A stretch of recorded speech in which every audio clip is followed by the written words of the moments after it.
d'une, ils sont décolorés. De deux, ils sont colorés. De trois, mes locks sont fines. Trifouiller tes cheveux, faire des trucs comme ça, des mouvements bizarres. Les aimer vous rendrez heureux, vous verrez. Il est fini, il est mort. Petite anecdote.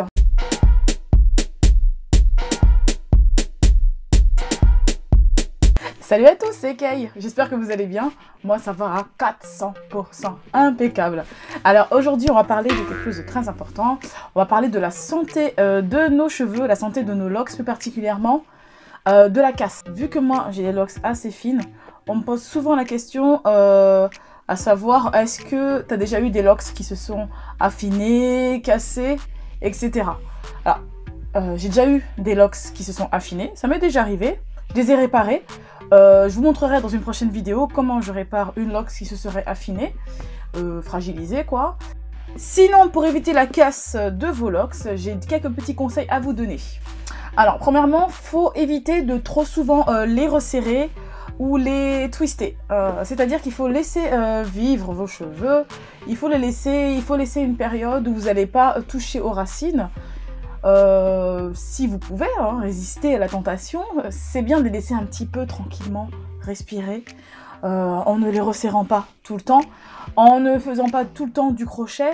Moi, vous savez que je pratique la méthode du crochet, du latching sur mes locks, mais que je le fais assez rarement. Avant, je le faisais assez souvent au tout début. Au fur et à mesure, vous savez, on adapte la routine. Plus ça fait longtemps qu'on est loxé, plus notre routine est adaptée et plus on apprend à s'occuper de nos cheveux. Donc pour ma part, je les ai pas resserrés encore de l'année au crochet. C'est-à-dire qu'on est au mois d'avril. Ça fait presque 4 mois que je les ai pas resserrés. Ouais, c'est ça. À peu près 4 mois que je les ai pas resserrés. Je suis pas prête de le faire tout de suite. Vous voyez, ce que j'ai fait dernièrement, c'est que je les ai resserrés. Je les ai tournés tout simplement avec de l'huile et de l'eau.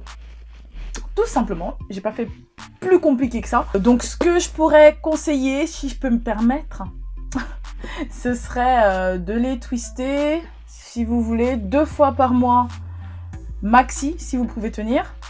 Et le crochet, je dirais maxi, au plus proche, tous les 2 mois. Pour ma part, je vais attendre 6 mois pour les resserrer à chaque fois. Voilà. En plus, c'est pas plus mal parce que du coup, la racine est bien plus solide derrière, bien plus épaisse. On peut bien s'occuper du cuir chevelu, stimuler la repousse, faire en sorte que les cheveux qui poussent soient plus forts, plus épais. Donc, c'est vraiment pas mal de laisser un peu le temps comme ça aux cheveux, de retrouver de la force et tout ça pour ne pas les fragiliser depuis la racine. La deuxième chose, c'est le fait de ne pas séparer, si vous voyez ce que je veux dire, la racine des locks, de les laisser comme ça se former, sauf, alors il y a une exception, sauf si vous avez des locks freeform, c'est-à-dire pour les personnes qui ne le savent pas, c'est-à-dire de laisser les locks se former d'elles-mêmes naturellement. Voilà, mais la méthode tout simplement qu'ont les personnes qui pratiquent le rastafarisme, ils laissent leurs cheveux loxés naturellement. Si c'est pas ce que vous voulez, si vous voulez avoir des locks bien séparés, il faut le faire régulièrement quand vos cheveux sont humides ou hydratés, tout simplement. Il ne faut jamais le faire à sec. Je vous conseille pas ça. Sinon, vous risquez de faire en sorte que qu'à la base, vos locks s'en mêlent, qu'elles restent collées. Et du coup, ça vous force à faire quoi? Ça vous force à créer des tensions et tirer sur vos cheveux, ce qui peut les casser et les fragiliser. L'autre conseil que je peux vous donner, c'est de ne pas trop faire de coiffure serrée. C'est-à-dire tout simplement, vous savez, les chignons hauts, les queues de cheval, les coiffures, etc. où c'est bien resserré, de le faire de temps en temps, pas sans arrêt. Faut pas, je pense qu'il faut pas trop souvent faire des coiffures serrées. C'est-à-dire, je défais, je refais une coiffure, je défais, je refais une coiffure. De temps en temps, alterner avec, je fais une coiffure et je laisse un peu mes cheveux tranquilles. Je les laisse respirer. Je laisse mes racines se reposer, je laisse mes cheveux reprendre un peu de vigueur, de force. Voilà, essayez d'alterner comme ça, pour ne pas non plus les fragiliser dès la racine, et pour ne pas non plus carrément déraciner vos cheveux, parce qu'une fois que le cheveu est déraciné, c'est mort. Il est fini, il est mort. Le cheveu est déraciné, on voit le bulbe, vous savez, la petite partie blanche qu'il y a, c'est la racine du cheveu. Si vous arrachez tout ça, c'est mort. Il faut juste attendre qu'un nouveau cheveu pousse à la place de celui-là. Et la deuxième chose, l'inconvénient, quand le cheveu est arraché, c'est que dans la lox, on voit des petites parties blanches, voilà, qui correspondent au bulbe de la lox. Après, ça peut aussi être de la poussière et ça peut être tout simplement un cheveu mort. Voilà, on perd environ 100 cheveux par jour. Donc, si vous avez des cheveux qui naturellement se déracinent, c'est pas un problème. Vous verrez la racine, pas forcément le bulbe. Si vous voyez le bulbe, c'est que là, il est arraché, le cheveu. Donc, si on peut éviter de faire trop souvent des coiffures, laisser un peu nos cheveux vivre, ou faire tout simplement attacher simplement, vous voyez là, moi, comme d'habitude, hein, j'ai fait un truc simple qui m'a pris 30 secondes. Juste enrouler mes locks, fait un petit nœud, pas serré. Voilà, et puis ça traumatise pas mes cheveux. Hein. Je vais pas tout le temps, vous voyez, souvent j'ai les cheveux lâchés. Je fais rien de spécial, je les laisse vivre et je les laisse pousser.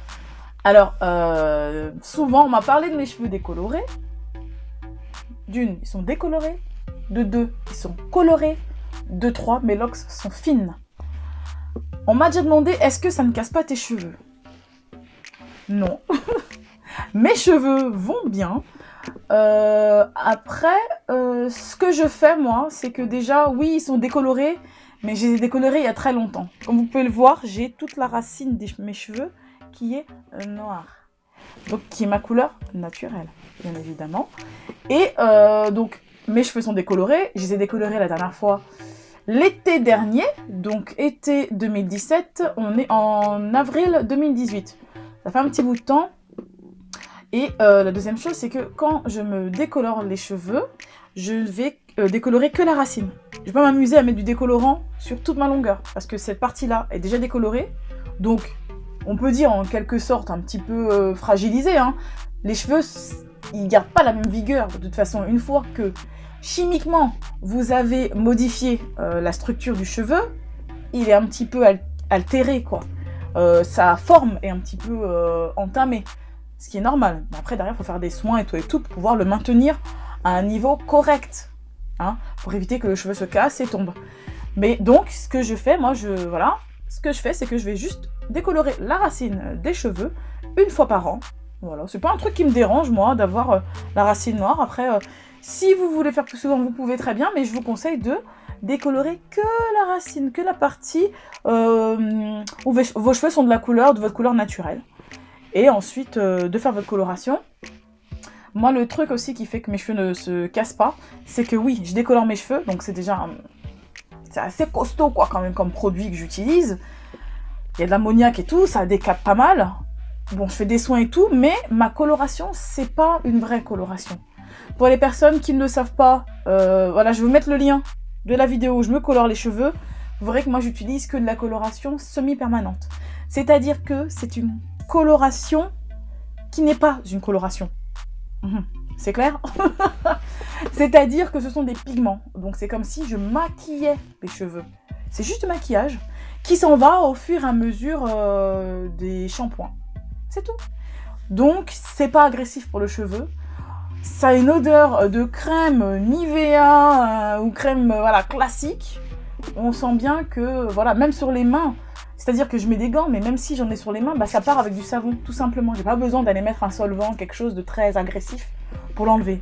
Alors, autre conseil que je peux vous donner, c'est que il faut bien penser à hydrater vos cheveux de l'extérieur et de l'intérieur. C'est-à-dire qu'il faut boire énormément d'eau. C'est aussi bon pour la peau, voilà, de boire de l'eau, aussi bon pour la peau que pour les cheveux. Boire beaucoup, beaucoup d'eau pour les hydrater, pour aider à la repousse, etc. Vous savez très bien qu'on a besoin absolument d'eau pour vivre.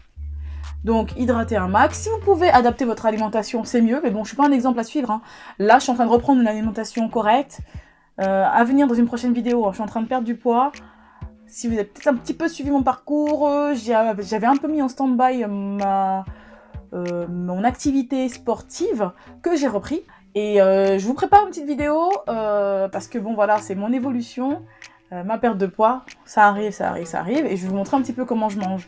Et depuis que je mange comme ça, je peux vous dire que mes cheveux sont contents, je peux vous dire que ma peau est bien plus contente, vous avez pu le voir dans certaines vidéos, ma peau, c'est pas la plus belle, hein. Mais depuis que je bois énormément d'eau, ça va bien mieux, même mes ongles, mes cheveux, c'est franchement... c'est un médicament à tout, quoi. L'eau, c'est un médicament à tout. Donc, je vous conseille, je vous disais, hein, je m'évade comme d'habitude. Je vous conseille de boire beaucoup, beaucoup d'eau et aussi de vaporiser de l'eau sur vos locks aussi. Voilà, donc, de l'intérieur, on boit. À l'extérieur, on vaporise, on vaporise. Super important pour éviter aussi la casse et pour stimuler la repousse. Petite anecdote. Oui, parce que je voulais vous dire qu'il faut aussi, peut-être que ça va vous paraître évident pour vous, mais c'est pas évident pour tout le monde, donc je préfère le dire quand même, donc je me lance. Il faut éviter d'être trop bourrin avec ses cheveux. Si t'as pas le temps, t'as pas le temps. Tu remets à plus tard la coiffure. Donc t'attaches tes cheveux, ou tu mets un chapeau, une casquette, un béret, un bonnet, ce que tu veux, un foulard, et tu verras ça après. Va pas commencer à trifouiller tes cheveux, faire des trucs comme ça, des mouvements bizarres. Voilà, parce que j'ai une petite anecdote à vous raconter. Ça date un petit peu, hein. C'est arrivé à ma sœur, hein, voilà. Mais parce que on est 3 sœurs. Et c'était le week-end de coiffure. Donc ma mère devait nous coiffer. On devait défaire nos cheveux. Moi j'avais fini de décoiffer ma tête, d'enlever mes rajouts. Je les ai retirés, parce qu'on avait souvent des rajouts quand on était petite. Hein. C'était plus facile, hein, pour une maman et 3 têtes. Voilà, c'était plus facile. À ma sœur, il ne restait qu'une tresse à défaire, juste devant. Voilà. Enfin, ça sonne à la porte d'entrée.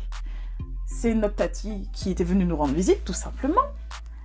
Ma sœur, au lieu de tranquille, au lieu de dire juste « Bonjour tati, bisous » et elle finit de se décoiffer, non, elle a eu la bonne idée de prendre une paire de ciseaux et de couper net à la racine. Je vous raconte pas le trou qu'elle a eu pendant plusieurs mois. Ouais, donc, elle était petite, elle était un petit peu... voilà, elle n'a pas réfléchi.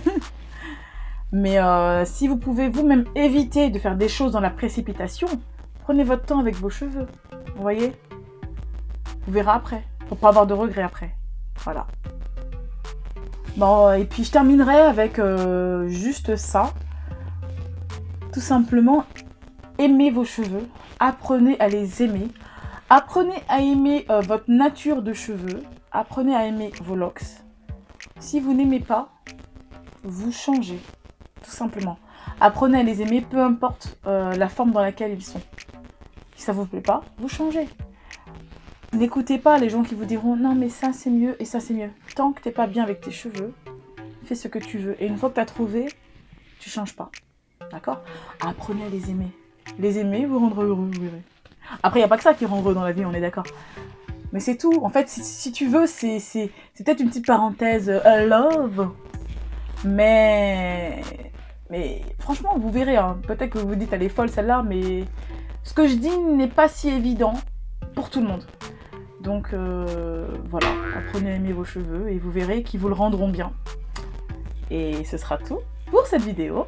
Je vous dis à très vite pour la prochaine. C'était un très grand plaisir pour moi de tourner celle-là. Également, comme toutes les autres. Hein.